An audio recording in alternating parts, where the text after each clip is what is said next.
Everyone, আমি তোমাদের সবার প্রিয় মেকআপ আর্টিস্ট ইতি সিংহ। আজকে আমি কিছু পার্লারের সমস্যা নিয়ে কথা বলতে এলাম। আশা করি তোমরা সবাই বুঝবে এবং নিজের নিজের গায়ে নেবে না। আমি শুধুমাত্র এটা বলছি। কিছুদিন ধরে এই প্রবলেমটা আমি ফেস করছি পার্লারে, যেটা হচ্ছে কেউ যদি আসছো আমার পার্লারে, মানে কেউ হয়তো দাদা বোনকে নিয়ে আসছে বা তার ওয়াইফকে নিয়ে আসছে, তার হাজব্যান্ড।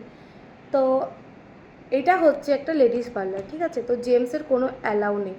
তো তোমরা জানো এটা লেডিস পার্লার, জেন্টসের কোনো অ্যালাউ নেই। এবং আমি বাইরে বড় বড় করে লেখা আছে অনলি ফর গার্লস, তারপরে ছেলেদের প্রবেশ নিষেধ, এরকম টাইপের আমার সব কিছু লেখা আছে। তার সত্ত্বেও কিছু কিছু জন আছো যারা ডিরেক্ট পার্লারে এসে বসে যাচ্ছ।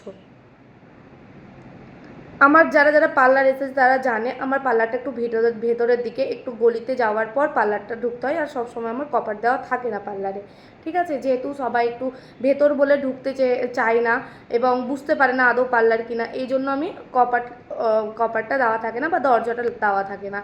তো ডিরেক্ট তোমরা পার্লারে এসো না, ঠিক আছে?